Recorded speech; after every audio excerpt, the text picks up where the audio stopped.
from the INF and Open Skies treaties in his first administration because Russian violations created an intolerable disadvantage for the United States.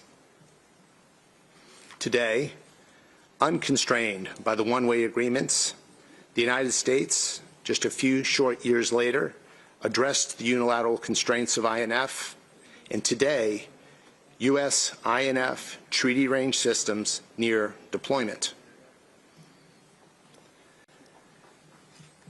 Among New START's many shortcomings, there is one that merits a discussion in more detail.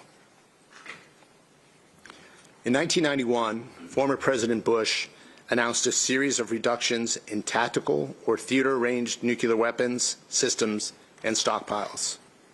Thousands of nuclear warheads and missiles were removed from U.S. stockpiles and destroyed. In response, Soviet President Gorbachev announced reciprocal measures that were later reinforced by President Yeltsin in 1992. Known as the Presidential Nuclear Initiatives, or PNIs, these were political and therefore not legally binding commitments. As has been the case in many other arms control agreements, we had one side that earnestly abided by its commitments under PNI and one side that disregarded its commitments.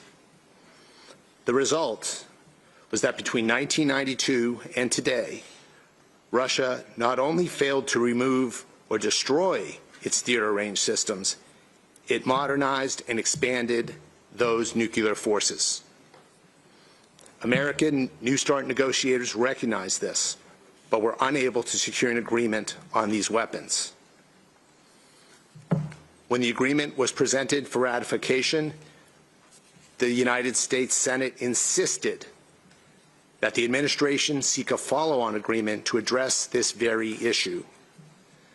This seemingly small detail seems to have been lost in almost all discussions around New START, but it is neither obscure nor inane. Its implications were and remain profoundly significant and exposes the fundamental flaw of the treaty.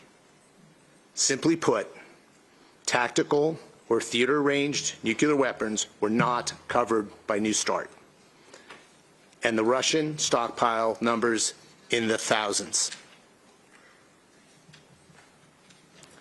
Successive U.S. administrations tried to address this issue, but failed to achieve the goal of bringing non-strategic nuclear weapons under the arms control umbrella. This led to the most glaring shortfall in the New START model. Some 34 years later, the same intolerable disadvantage exists between U.S. and Russian tactical nuclear weapons. Almost all of U.S. deployed nuclear forces were subject to New START, while only a fraction of Russia's much larger stockpile was. I should add that exactly 0 Chinese nuclear weapons were covered by New START. And as we sit here today, China's entire nuclear arsenal has no limits, no transparency, no declarations, and no controls.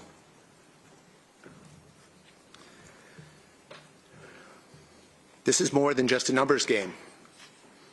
Outside the 2010 arms control architecture, Russia's development of novel nuclear systems further threatens global strategic stability.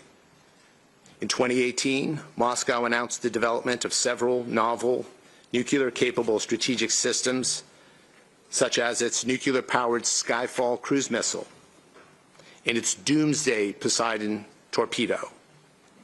New START constrained neither of these systems, and Russia has successfully tested both within the last few months.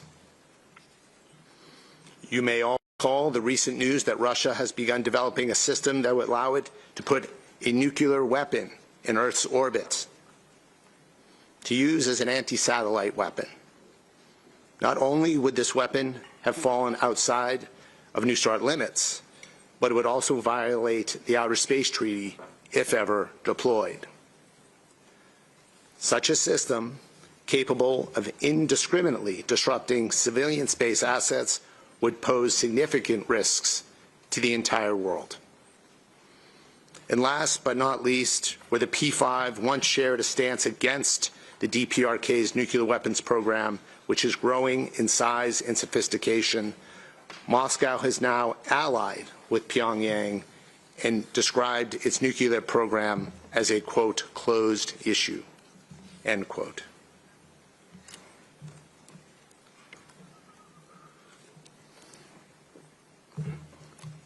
The inadequacies of the unilateral constraints imposed on the United States under New START are most critically compounded by the emergence of a third major nuclear weapons power. China has said that its nuclear policy has been the most consistent in the world. That may have been true in the past, but it is not true today. In 2010, as the United States and Russia agreed to limits in its strategic arsenals to historic lows, Beijing had a relatively small nuclear arsenal consistent with its approach to deterrence since the earliest days of China's nuclear program. Since then, China used the opportunity of legally binding U.S. Russian restraint to begin expanding its arsenal at a historic pace, posing a new threat to strategic stability in the global non-proliferation regime. Concerns existed in President Trump's first administration that China might seek to double the size of its arsenal. Not long after the extension of New START in 2021, China's 3 new ICBM silo fields became front-page news worldwide. Even now, after years of public evidence and calls for transparency from many countries here in the CD and elsewhere, China continues to deny the evidence of these sites and the extent of its nuclear weapons buildup. China remains on track to have over 1,000 nuclear warheads by 2030, and Russia is supporting this buildup by helping China develop the weapons-grade fissile material necessary for its expansion. We are clear-eyed and realistic about the speed, scale, and quality of China's historic military buildup. As stated in the National Defense Strategy, we will deter China in the Indo-Pacific through strength, not confrontation, with the understanding that peace is possible on terms favorable to Americans and acceptable to the Chinese. But China refuses to contribute to disarmament objectives we are all here to advance. China's release of an arms control white paper is insufficient. Its actions do not demonstrate its commitment to nuclear arms control and disarmament. It would be irresponsible and short-sighted to extend limits with the Russian Federation bilaterally and not account for these realities. No longer constrained by the political military circumstances of 2010 and the treaty they yielded, and in response to the destabilizing behavior of these countries, the United States can now finally take steps consistent with our national security strategy and national defense strategy to strengthen deterrence on behalf of the American people and our allies. Militarily, the expiration of New START enables the United States to take parallel steps. We will complete our ongoing nuclear modernization programs that were initiated while New START entered into force. The United States also retains non-deployed nuclear capacity that can be used to address the emerging security environment if directed by the President. Such actions include expanding current forces, diversifying our capabilities, developing and fielding new theater-ranged nuclear forces, and adapting our extended deterrence posture as necessary.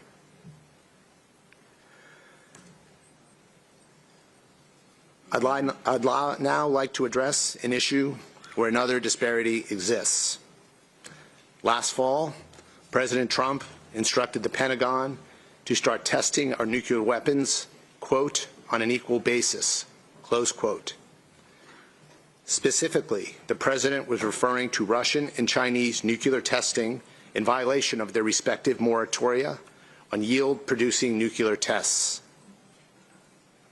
Since the President's statement, we have received many questions about what he meant by, quote, an equal basis, close quote. The annual U.S. compliance report has previously assessed that Russia has failed to maintain its testing moratorium by conducting supercritical nuclear weapons tests. Today, I can reveal that the U.S. government is aware that China has conducted nuclear explosive tests, including preparing for tests with designated yields in the hundreds of tons. The PLA sought to conceal testing by obfuscating the nuclear explosions because it recognized these tests violate test ban commitments. China has used decoupling, a method to decrease the effectiveness of seismic monitoring to hide their activities from the world. China conducted one such yield-producing nuclear test on June 22nd of 2020.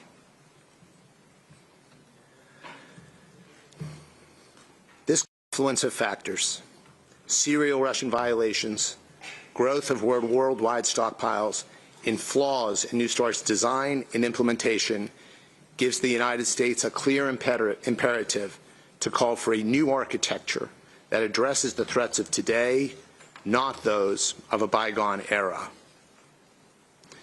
This means taking into account all Russian nuclear weapons, both novel and existing strategic systems, and addressing the breakout growth of Chinese nuclear weapons stockpiles.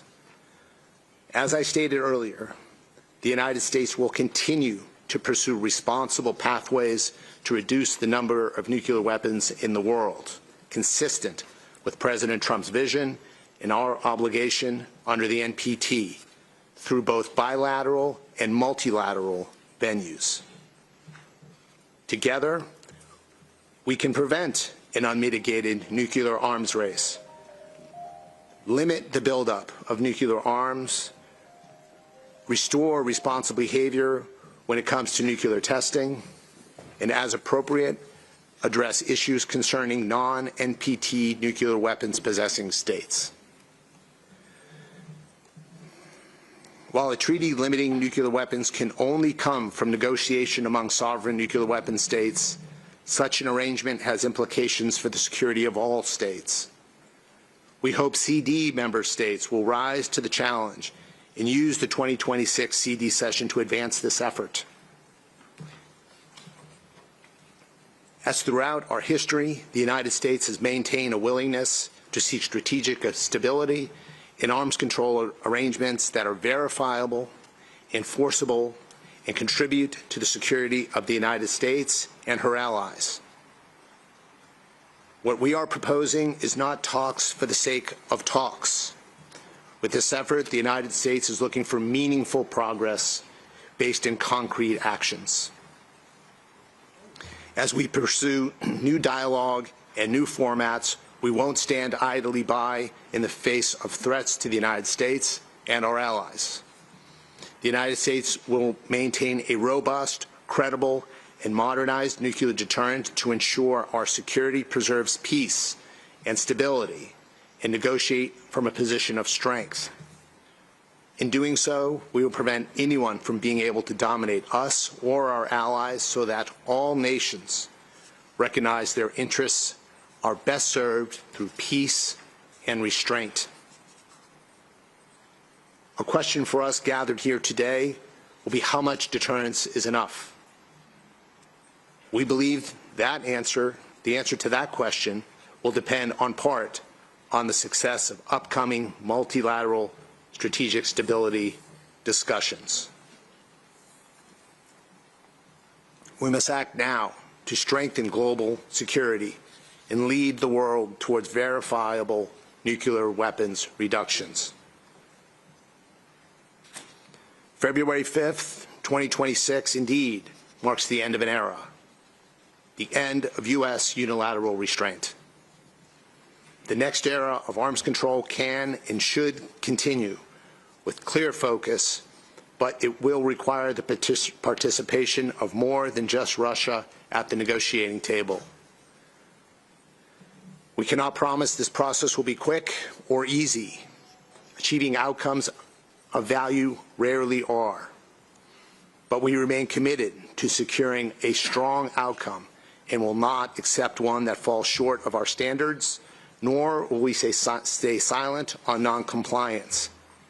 We will achieve President Trump's vision for a new, improved, and modernized nuclear weapons treaty that lasts long into the future. I yield back to the Charge. Thank you.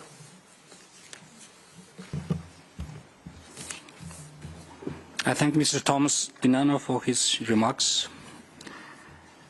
I now open the floor to any delegations who wish to speak. Ambassador of the Russian Federation, you have the floor.